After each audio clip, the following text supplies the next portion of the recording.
So tonight, we're all here to hear Philip Orbanes. He's the former president of Winning Moves Games, a game historian and author. Prior to starting Winning Moves Games, he worked as senior vice president for research and development at Parker Brothers.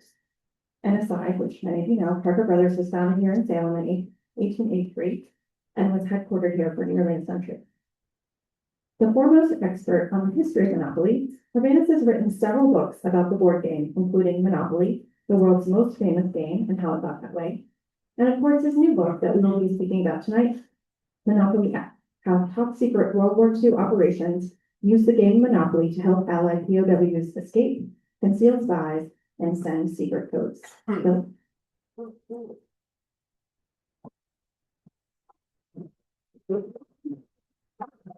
well, I want to thank everybody who came here tonight to hear me speak. I'm very honored. Especially because Salem is the home of the company that made the game Monopoly for almost 60 years before it was absorbed by Hasbro.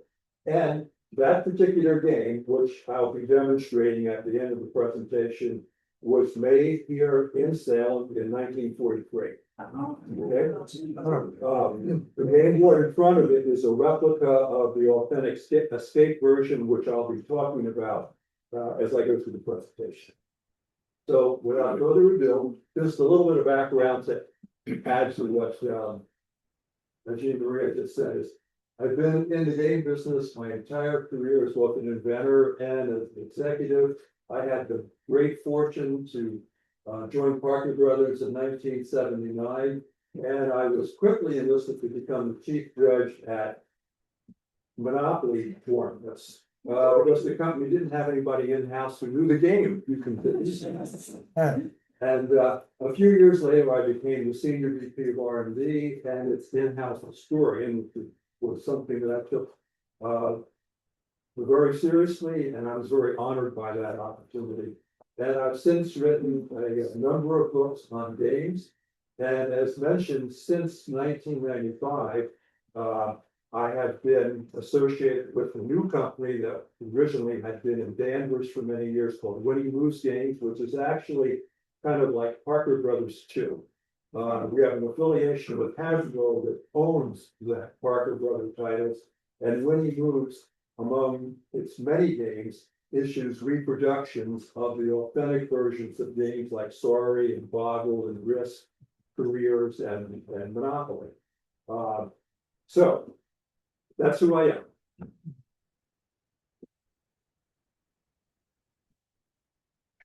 For Monopoly X.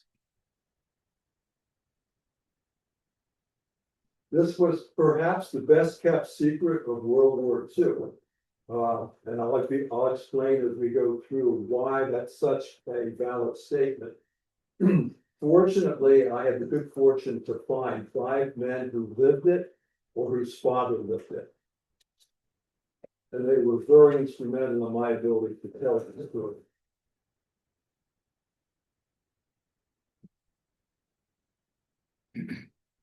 So during the war, Monopoly actually had 3 purposes. One, and most importantly, it was used to smuggle escape aids to both British and American prisoners in German POW camps. 2, it was amazingly, but not so amazingly, used as cover and code names for secret agents and for one remarkably effective British trader. And I'll just say that at the time, Monopoly was very young. It was launched by Parker Brothers in 1935. In 1936, it took the world by storm.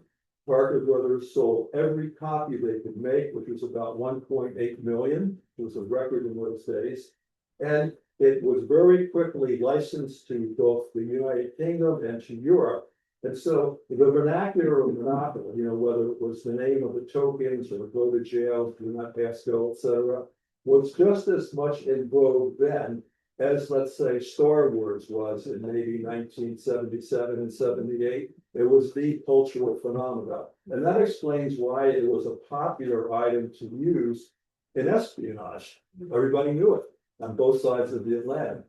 And it also served as the basis for a secret code for a trio of spies, which I'm going to be talking about.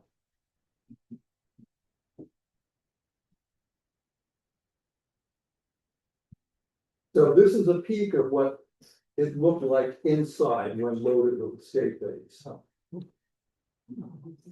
What's really remarkable though is that Parker Brothers, its maker, was oblivious. And this is stunning. It's something that I only found out during my research. The reason why I was oblivious is because the secret organization that was loading these games under the auspices of the Pentagon kept knowledge of it to the smallest possible group of people.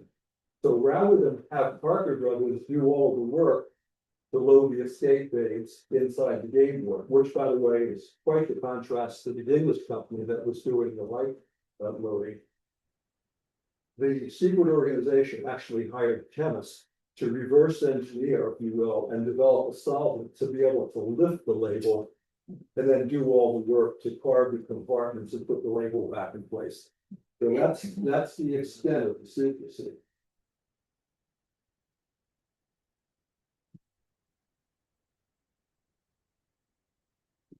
So the escape bays helped more than 1,500 American and British prisoners, mainly captured airmen, successfully escape. As you'll see later on, about 11,000 in all did escape.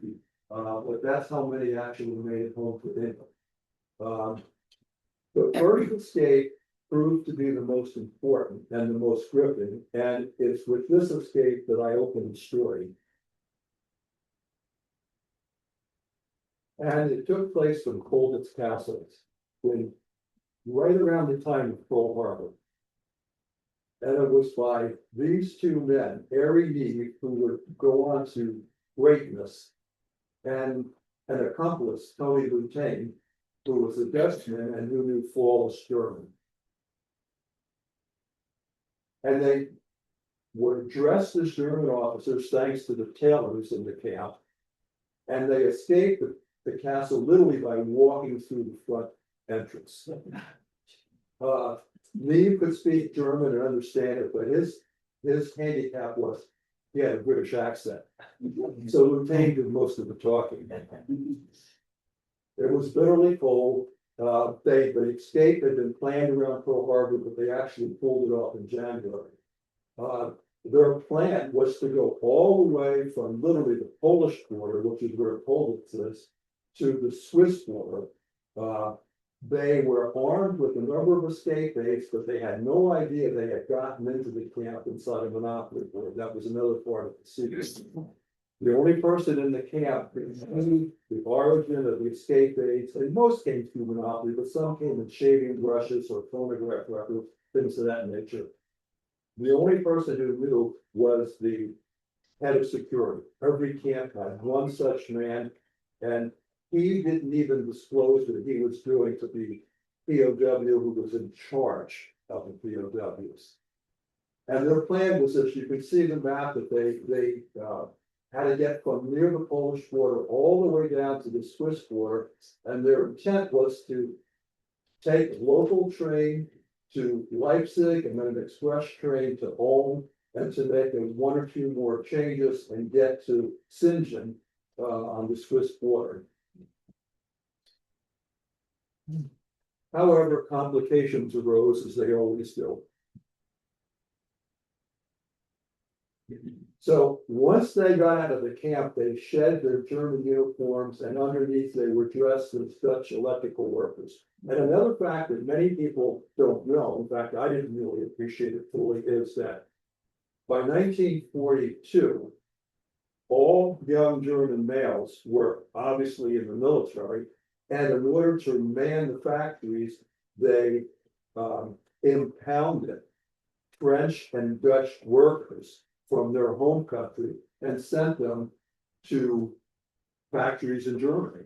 So dressing as Dutch electrical workers was a typical sight, if you will.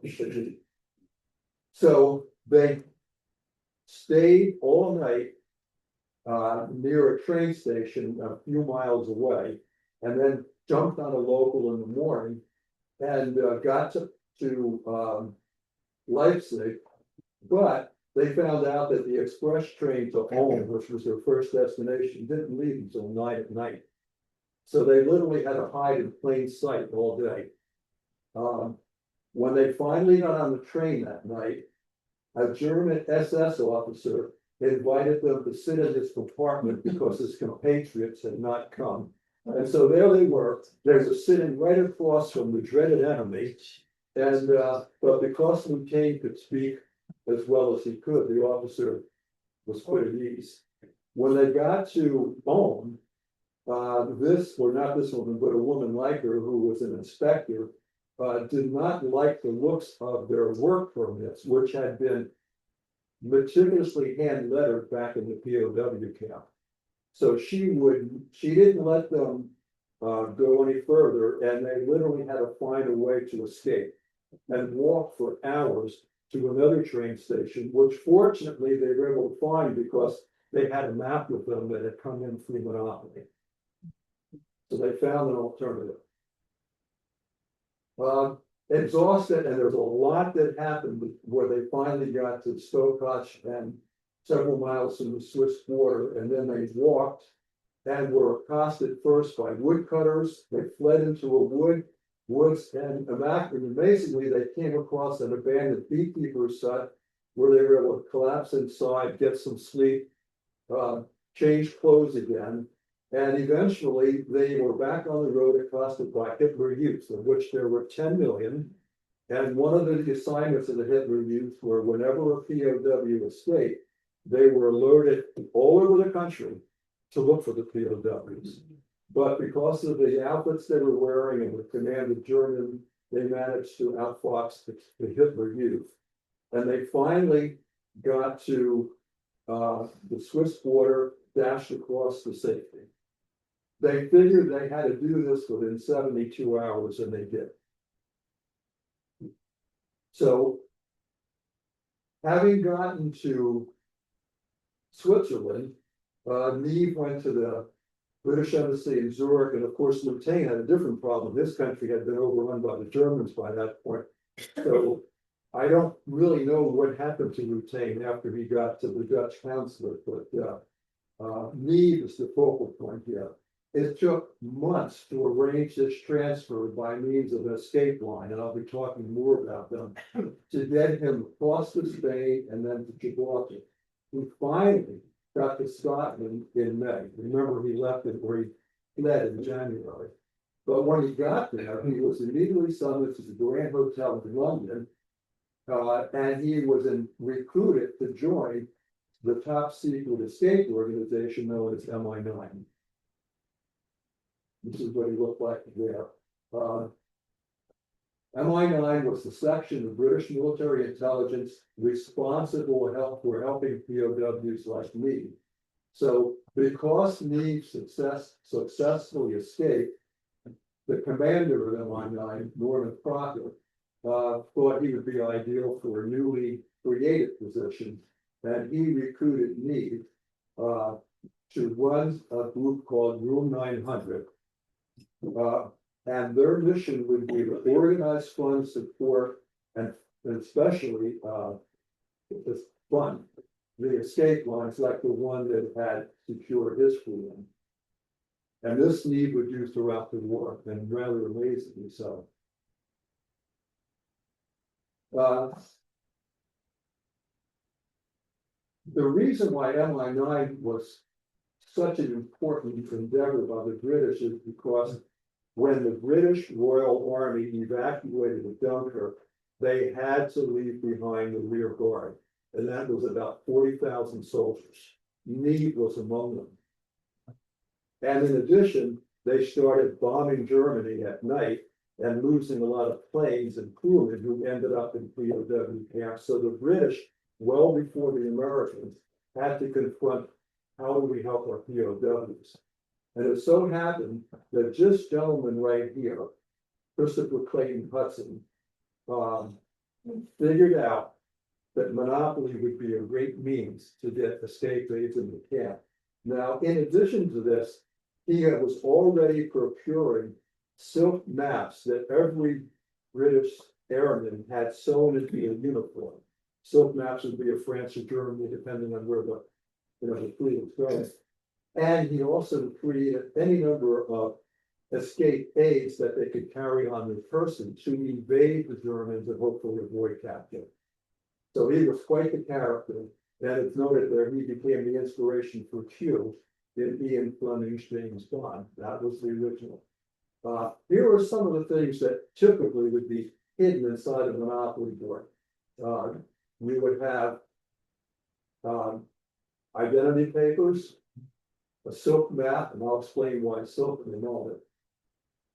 German money, very important if you're buying rail tickets or bribing guards. Hacksaw blade. Blank paper of the type used by German authorities for essential documents. Because they could forge the printing in camp using, for example, they would even use the soles of shoes to make what appeared to be official looking rubber stamps. Yeah. They were very ingenious. Compass, a tiny compass was essential. And this device, which is called a giggler saw, was used by surgeons. When you unfold that, it's like a spring with a nasty outer surface, and then you attach handles to it and pull it back and forth. In the operating room, you cut through a bone. But it also cut through steel bars and barbed wire. So it was a key ingredient inside a monopoly. As you can see, all of these are very lightweight and they don't have a lot of depth to them. That was essential. Some things could not be provided. They had to be forged if the right paper was there, like work permits, rail tickets, etc. And of course, the money. I'll just re-emphasize again how essential that was. This is what the game board looked like closed. This is what it looked like open, and later on we'll show you a picture again of what it looked like inside. Now, the map that Clutty procured for airmen in particular was always made of silk, and there was 3 reasons for it. Number one, if silk gets wet, it doesn't deteriorate like paper. Number 2, on the spores, on the fold lines, it doesn't lose its strength. And number 3, perhaps most importantly, it doesn't rustle. So if you're in the woods hiding at night, you open your escape map, you don't give your position away. And because the company that was providing these maps to MI9 just happened to be the same printing firm that had the license to make Monopoly, Buddy got the idea that he could rely on them to do his escape aid scheme. So I think that's pretty cool. It's just a great coincidence. So MI9 began at the Metropole Hotel in London, but because the Metropole was bombed, they moved to a suburb named Beaconsfield. This is where it was located, except for Clutty, who wanted to work in a bomb shelter by himself. So he wasn't essential. He also devised a way to hide sections of maps inside playing cards and a few other things that were really pretty wide. Now, Waddington's, the company that made Monopoly, was in the Midlands of England, far removed from London, 170 miles away. This is a picture of their factory. It was actually much bigger than Parker Brothers factories because, in addition to making games, Waddington was a major printer and box maker in England. And the games were actually made in a sub-basement, just one room in the sub-basement that was always under guard. So even the workers had no idea, generally speaking, what was going on. And here's Norman Watson, who ran the company. I had the good fortune to meet and work with his son, Victor Watson, on Monopoly tournaments. And it was Victor who told me in 1985 that he could finally disclose, thanks to the relaxation of the Official Secrets Act, Monopoly's role in World War II. So thanks to my being at Parker and getting to know Victor, this is where all this information came from that I'm presenting to you. There again are the two principals of MI9. And of course, Claudia, you know, was a former magician, so for him, finding the escape dates was a, you know, instinctive. And more, just as important, there's Victor Watson, he's the man that, you know, passed along so much of this to me. Norman Crockett disclosed the existence of MI9 to the commander of the American 8th Air Force when the 8th Air Force began to relocate to England, because Crockett and Churchill knew that before long, American crew members would be imprisoned. And the Americans should be able to provide their own versions of Monopoly to the government. And Carl Spaatz was the name of the general, and here he is on his arrival in England. It took a while before he could get the 8th Air Force up to speed, but by, say, mid-1943, the 8th Air Force had such a presence in England that it was bombing Germany every day.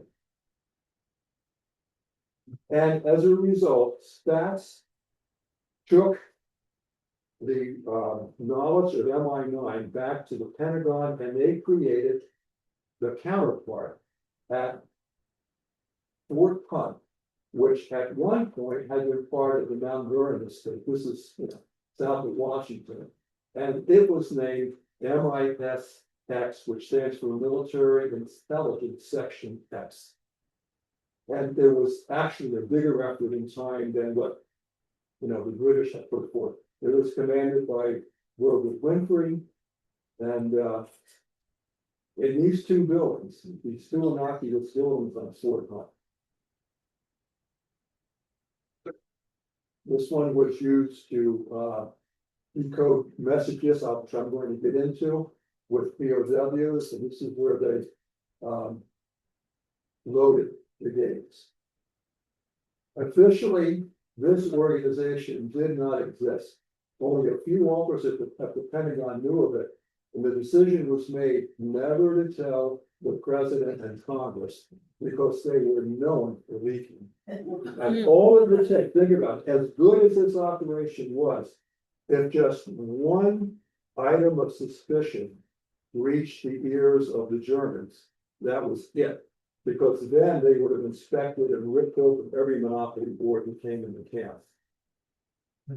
But they didn't, because fortunately the secret was held.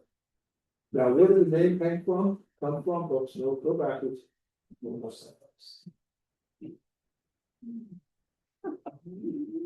Okay. It's because when Monopoly X games were sent to Germany, no. Tell that, mine was shown here. Come on. They were always accompanied by normal games. And so to differentiate them at, forget this. To differentiate this at MIS-X, the doctored games were referred to as Monopoly X, and the normal undoctored games were referred to as Monopoly V, with the V standing for vanilla.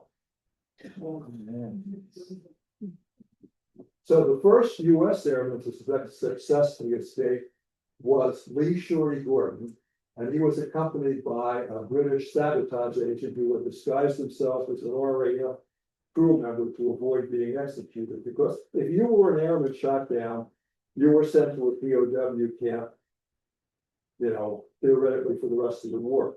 If you were operating behind the lines as a saboteur or a spy, you were executed immediately. You were not protected by the Geneva Convention. And Carr will have a bigger role in the story as time goes on. This is the camp they were in. They both preferred the race car, so they had a little bit of a monopoly rivalry there. And that's because Carr's name was Carr, and Gordon had been a race car driver before. He was 5'2". You had to be very short if you were to work the ball court underneath the B-17. There just wasn't enough room for a much taller person. So Carr was singled out to try to make an escape because Meade, as it turns out, needed him for a secret mission. And they had a different escape plan than did Neve and Bouquet. And that was, they were not that far in their POW camp from the Swiss border, but the arrangements that were made were for them to walk to Munich and then get in a freight car and travel to Strasbourg, where they would pick up the Shelburne line, as it was called. And the Shelburne line would get them over to Brittany, and then a motorboat from the British Navy would pick them up at night and get them back to London. That was the plan. However, these things don't quite work the way they were intended to. Carr got separated from Gordon when they were due to jump out of the freight car, and he arrived a day after Gordon had been successfully evacuated to Paris. And as a result, this is another great happening in the war.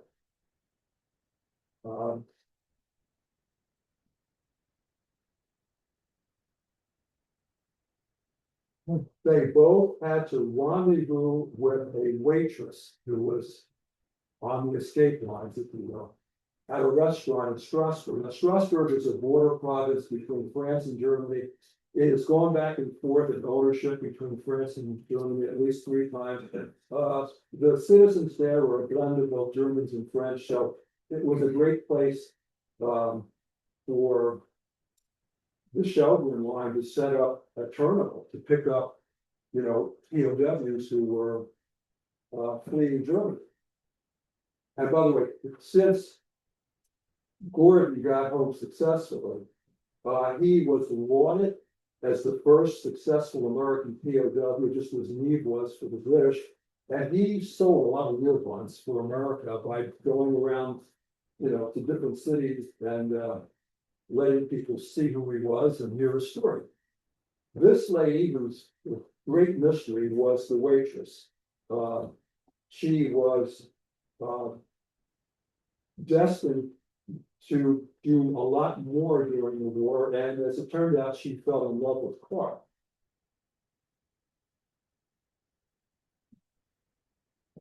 She, and that's this is explained in the book, she actually was called to Zurich, where she met Dulles, the head of the OSS, who gave her a top secret assignment to go and meet Finnish agents north of Berlin.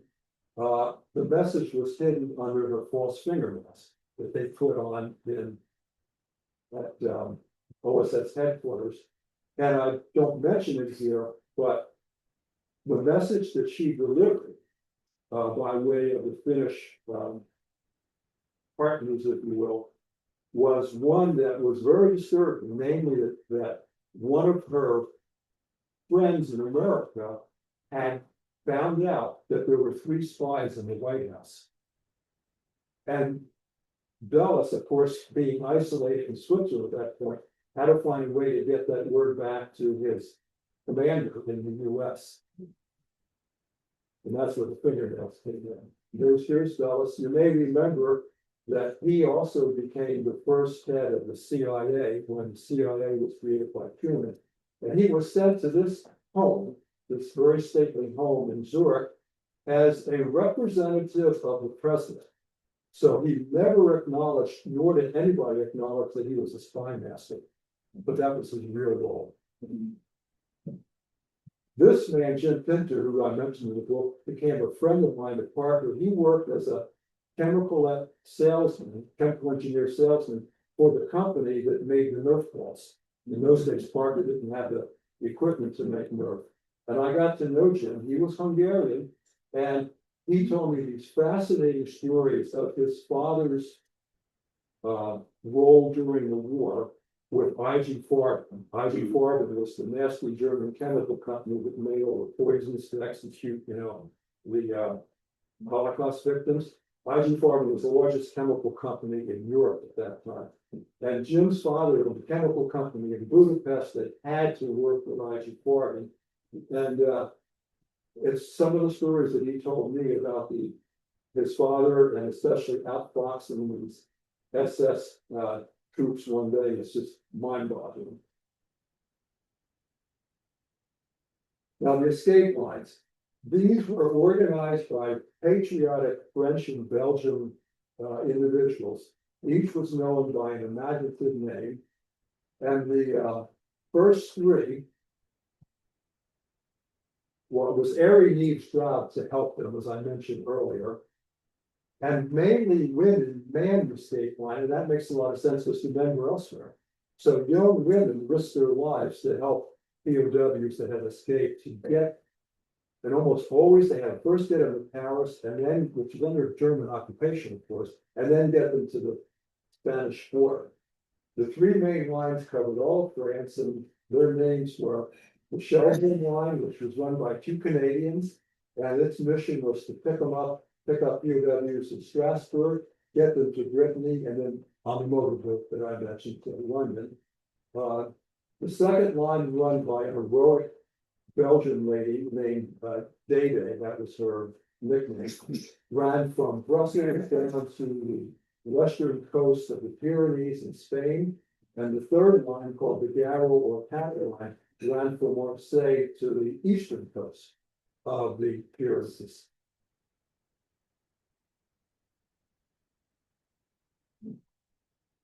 Other lines were organized by Neve as the war went on, but here's an aerial photograph of the Pyrenees. The POWs would be taken to the Pyrenees at the French border, turned over to a Spanish mountain climber guide, and then they would have to climb over 5 successive peaks to get to relative safety in Spain. And I had the good fortune of actually meeting one of these escapees at the age of 96, who told me a big deal going across this. Sorry, wrong way.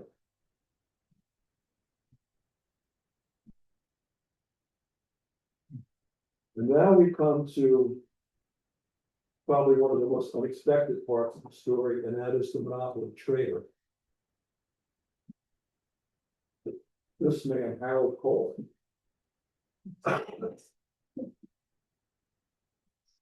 He liked to fancy himself as the top hat. Reason, I'll explain it here in the next slide. He had been a thief and a confidence man in London prior to enlisting in New York in 1939. He grew up in a very poor and rough neighborhood, and he always admired the rich, who he learned how to fleece as he got older. And that's why he thought of himself as the top hat, and that was the token he always chose when he played Monopoly. He was one of the soldiers who were left behind after Dunkirk, the British soldiers, and rather than flee with the RAF, he went in the other direction. Because he knew if he was to be taken back to England, he would be arrested again. So instead, at first, he began to help the Garo line in Marseille, and was, like any confidence man, soon greatly admired and respected by the leader of the line, until he began to rob it, because he just couldn't help himself. And when confronted by the leader and a couple of other men, he managed to wrangle his way through escape, and he turned himself into the Germans and agreed to cooperate. And the net result was dozens of escape line workers, including leaders like Garo and Dede, were arrested. So he was a real thorn in Neve's side. Neve realized he had to do something to have this guy killed. And for various reasons, he needed Tom's heart.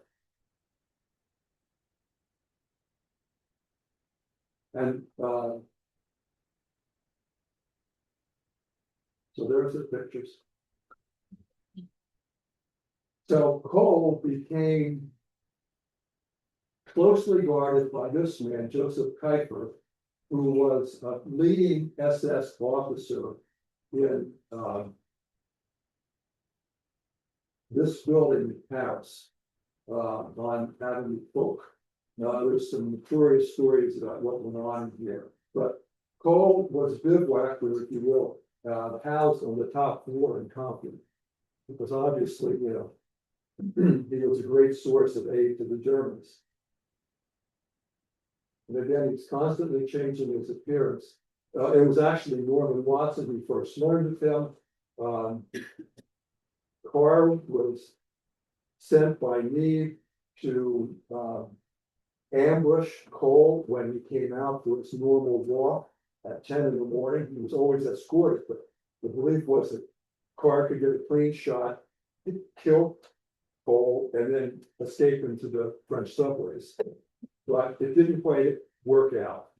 And as a result, Cole survived the war. He helped Kiefer flee into Bavaria, and most amazingly, he managed, this is, Cole, managed to get the United States Army to enlist him to help go after Germans, Gestapo agents.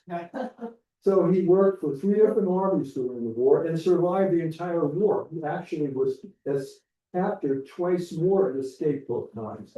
It was only later, well, we'll get to his demise, but after D-Day, Carr and Norrie both helped Neve and a bunch of other people to rescue 150 downed airmen by gathering together in a forest that was nicknamed Sherwood Forest south of Paris.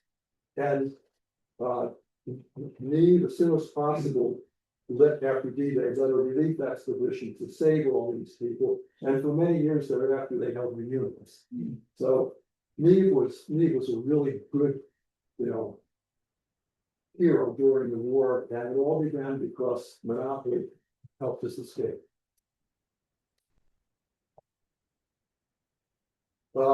And yet always there's opposition from within. This man, Claude Dansey, was the incompetent director of the equivalent of our CIA today, MI6, which we all know was what James Bond was part of. And he went by the initial M, which is what you'll find in the James Bond stories. It's just that Dansey really despised what Neve was doing because he thought he was encroaching on his territory. So he would never help me. And as a result, that's why Neve had to go around with bureaucracy and try to get Cole killed by way of Carr. Very interesting story. Finally, in 1946, early 46, Cole made a mistake. Neve located him in a hotel in Paris, and French police shot him. And that was the end of Harold Cole.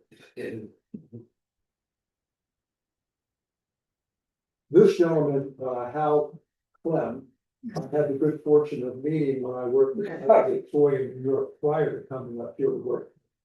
Parker Brothers, and he was always a nervous sort. He was picked on by a lot of people, but I treated him with respect, but I realized something was not right with Howard. And he was so loyal to me that I couldn't think of any other way to regard him. He rewarded me one day by taking me to lunch and confessing that he had been a POW at Stalag Group 1, and the experience had been traumatic. But he was such an ingenious guy, which was so helpful to me, that he was actually enlisted by the escape organization there to help them. And because he was a radio operator, he helped to assemble a radio that had been smuggled into camp in 3 hollowed out baseballs. So I was very impressed with Harold Clem. And the thing that was so amazing is when his plane was hit by a German fighter on a particular mission, Clem was seriously wounded. And the pilot ordered Clem and another wounded crew member to be tossed out to save their lives. And the pilot told all the other crewmen, not all of whom had survived at that point, that he was going to try to bring the plane in, or get the plane back to France. They could stay or they could bail out. Well, everybody stayed. But just before he got to the French border, a French fighter shot him down, and he made an immaculate belly landing And this particular plane, which is Hal Flint's plane, is one of the few B-17s of the war that we have pictures of after it crashed. Why? Because the Germans staged publicity photos and had it in all the German newspapers, which eventually then got published in American newspapers. So I thought that was a very, marvelous twist in the story.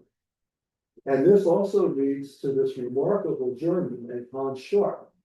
He was the chief interrogator for all airmen shot down. Before you were assigned to a POW camp, you were sent to his facility south of Frankfurt for interrogation. And Scharf himself never used an aggressive, intimidating manner to get information. He used a soft approach. He would bring a POW by club in, he would give them a cigarette, he'd feed them, he would gently tell them that they did know the unit he was from and where he was based, and which, by the way, they had very good intelligence in. And in the case of Clem had been hit in the eye and lost the vision in his left eye, and Scharf got into a hospital that was just outside of this facility for emergency surgery. So Clem owed this man his life, and you'll read many more amazing things about Scharf in the book. Just one that I'll mention is, if you've ever been to Disneyland or Disney World and you've walked through Cinderella's castle, the mosaic on the floor was done by Hans Scharf after he came to America. He immigrated after the war and became a mosaic artist. This is a book of New York style of one. Another thing that was fascinating to me when I learned about it was how both MI9 and MI6X were able to communicate back and forth with the camps. And this was done because prior to being assigned overseas, every 10th Air Force enlistee was trained to use an ingenious code. And the code basically was to hide a real message inside an innocent looking letter home. And each code user had a particular repeating pattern that would be followed to make sure that the words that he wanted to communicate were in the message and looked perfectly ordinary, that when you got a German censor was to look at. And when these letters were then posted, they all went to the General Post Office in New York, where women had lists of the code users' names. And if they saw the return address matched one of the code users on their list, they took that particular POW's letter and put it into a box. And at the end of the day, they were bagged and all sent down to Fort Hunt to be deciphered. And because of this, the organization at Fort Hunt pretty much knew what was going on at every camp. They would know what escape aids were most needed. If any intelligence was gathered, it could be reported and communicated. So it was slow, as you can imagine. It might take 6 weeks back and forth, but that sure is better than never having the ability to keep in touch.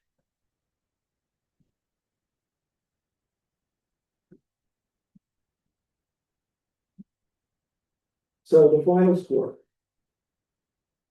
According to official records, 1,596 POWs made it home from German POW camps.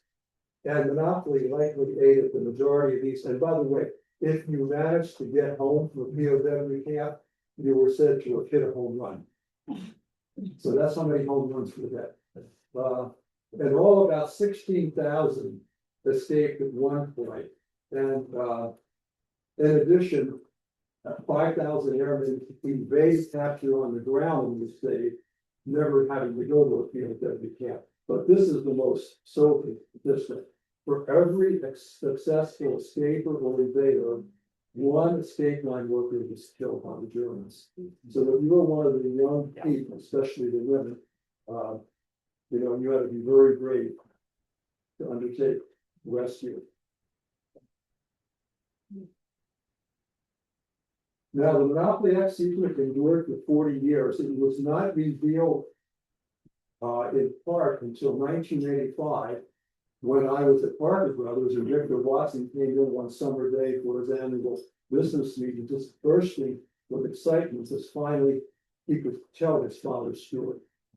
And the reason why it was kept a secret for so long was because it worked so flawlessly that it would have been used again if the Soviet Union had overrun Western Europe.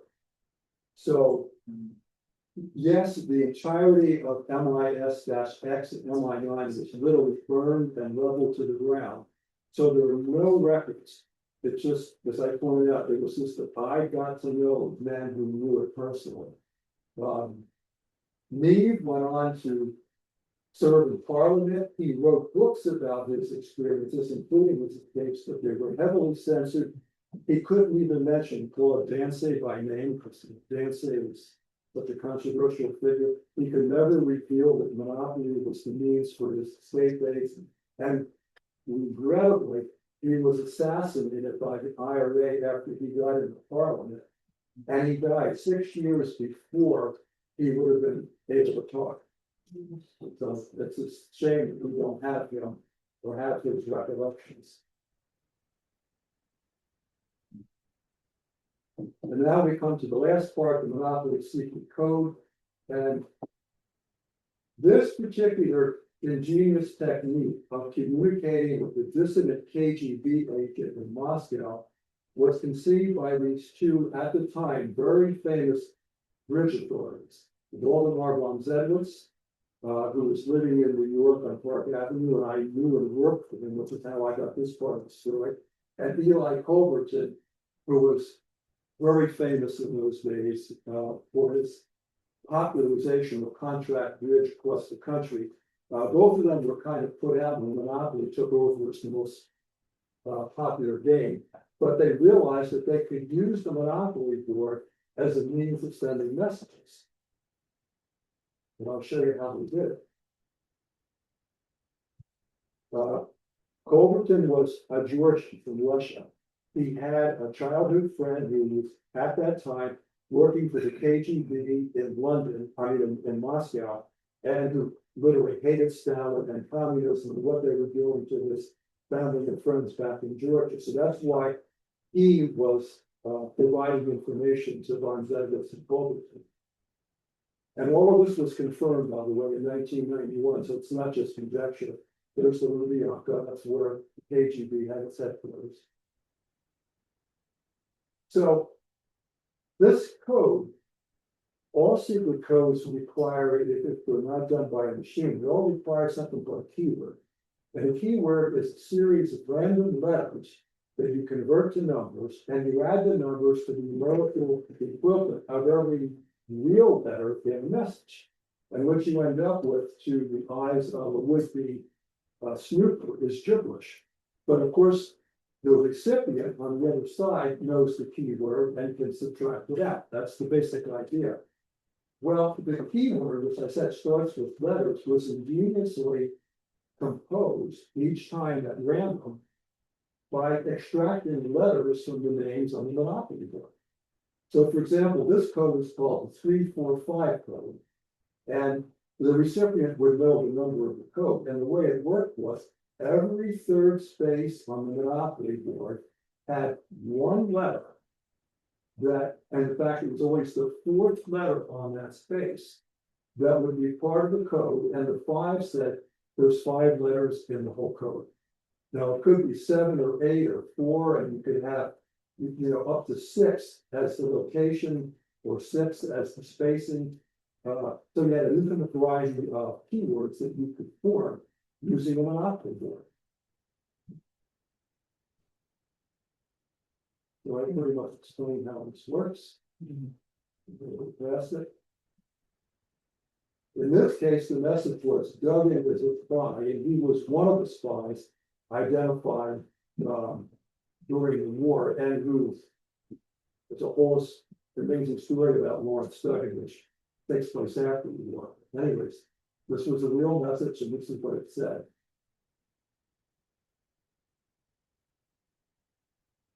And with that, we come to a postscript, and that is that, I mentioned how Clem and also Ralph Baer, who was the inventor of the video game, had association with this project.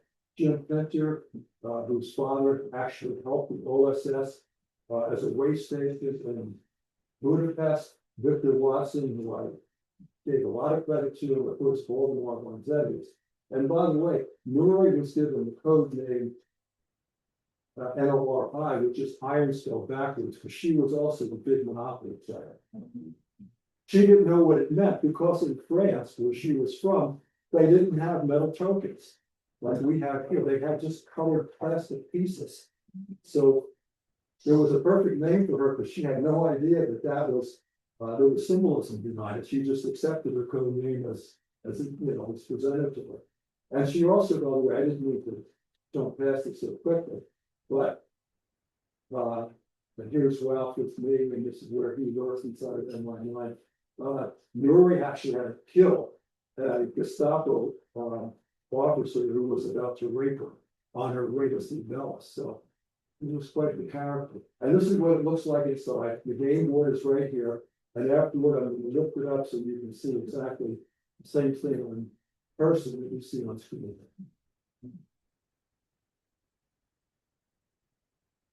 And I think at this point,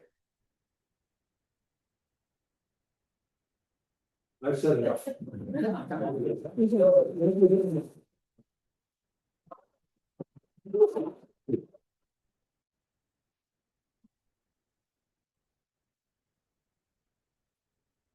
Well, if I didn't occupy too much of your time and you have a question or two, I'm happy to see if I can answer it. Yes. How many actual monopoly boards was she sent for me, or Well, have any idea? no, not precisely, but I can tell you this.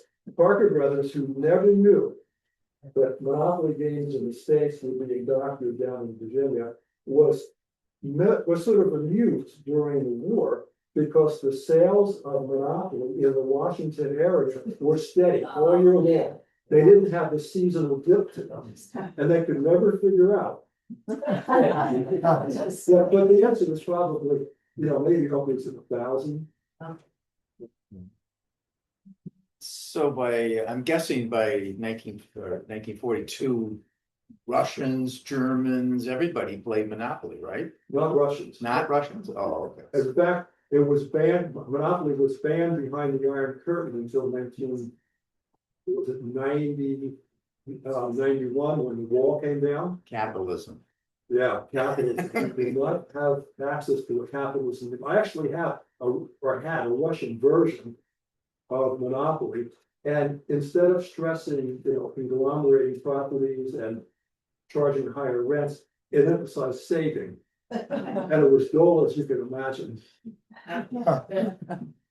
So what was the trigger? How would I have known as a POW which board would have had? Yeah, well, every Monopoly game that came into camp had been pre-signaled by virtue of the code writing, the letter writing system.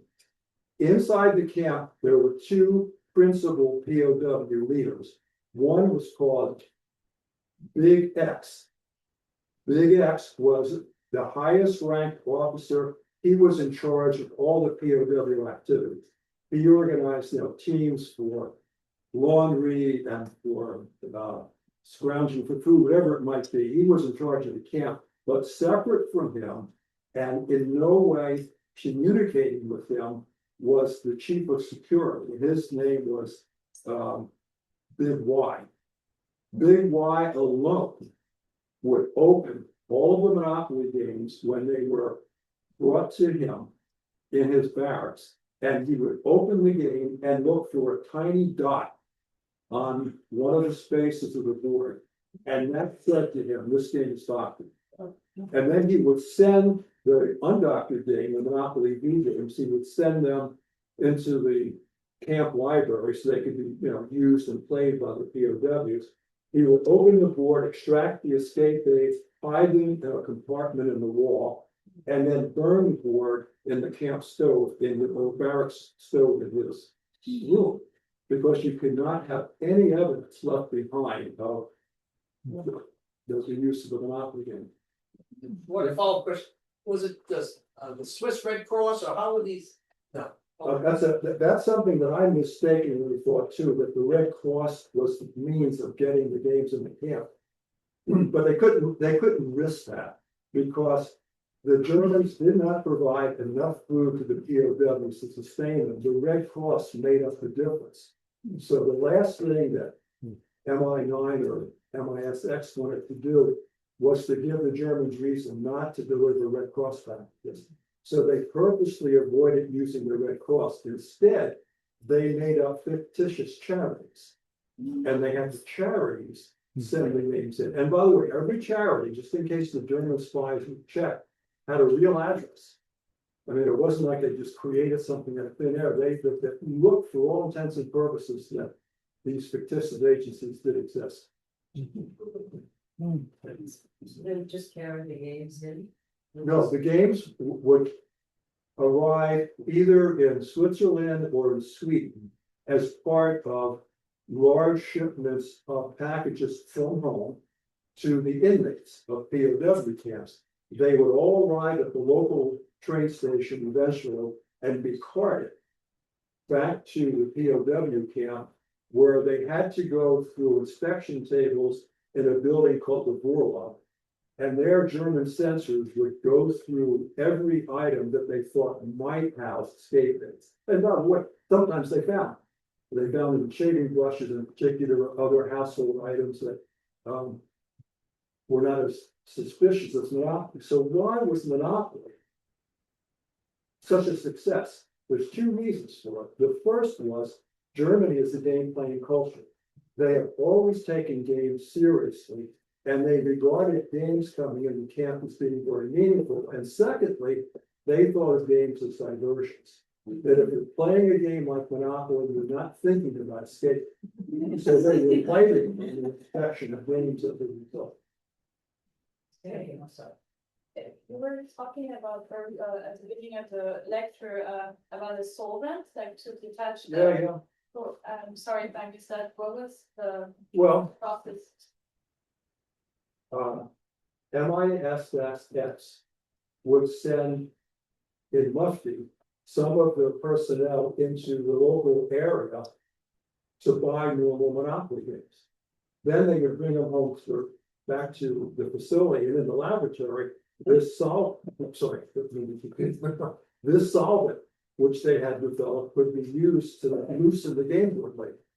And let me just show you now, what's up for you, that all of the escape lanes were located on one side of the board, not on both sides. So you're walking from side. So there's the escape lanes. So why? It's because they would loosen one side only. They would carve the compartments precisely. They would load the compartments, and then after putting a piece of paper over it, they would re-rule this label. And because they hadn't lifted this part, the label always was registered perfect. So, that's quite the effort to go through instead of having Parker do it in the manufacturing. But it worked. Didn't the original games have something like, because they were so London, Paris, Tokyo, and Salem, Mass? No. Like what they have on it. Oh, I see what you're saying. No, I understand your question. Yeah. Thank you. Parker Brothers had sales offices in New York, London, Paris. They were not owned by Parker Brothers, the ones in London and Paris per se. They did have one in New York, and then eventually they had them in other cities. And they always like to boast about that on the packaging. But I guess they felt Salem, Massachusetts was not that well known throughout the remainder of the US, but if you put all these world cities on where they had sales offices, it would sound pretty darn impressive. So yeah, you're right about that.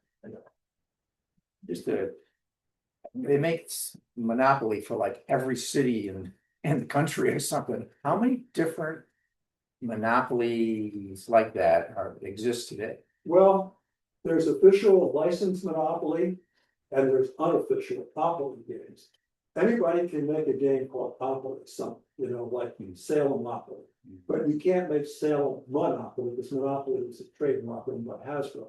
So officially, a couple of hundred, maybe at any given moment, unofficially, hundreds. You know, it's just everybody wants to, if you have an affiliation with a sport team or a TV show or a particular hobby, you kind of like the idea of having a monopoly version of it, even if you never will play it. The story you have came out in the 1980s. Is that because it was released from Yes. official secret? Yeah. The official secrets act, oh, by the way, it's elaborate because it would take a lot of time, but everybody who got home from an escape had to sign and pledge to uphold the official secrets act. And everybody associated with these secret organizations were bound to them as well. And furthermore, it wasn't until 1985 that the official secrets act was finally relaxed to some extent, and this could be revealed. And the first thing that happened was that the Washington company that made this in England announced to the world that Monopoly had this great role in the war, and they actually had two former POWs who had known about Monopoly be present at the press conference. So that was the beginning of it. It wasn't until 2005 that more was officially released. And think about this now, it's 60 years after the war. What percentage of people who were involved in it during the war were still living? Not only that, but this 96-year-old escaper or invader that I got to know never got the word. He could have told his story in 2005. It wasn't until 2015 that the word filtered down to them. John, you can talk now. And the thing was, there was such an era, this was such an era of patriotism that no one associated with the Official Secrets Act's pledge would dare talk about it until the pledge was lifted. You know, and that's remarkable given the amount of geeks we have now. But it was a different time. In Europe, did they get the message quite quickly in 85? Yeah, that's what started. It started in England. Europe knew it soon thereafter because Waddington's had such a presence in Europe. And then it came to Parker Brothers like a month later when Victor arrived. So we were blessed to find out. Well, thank you so much once again.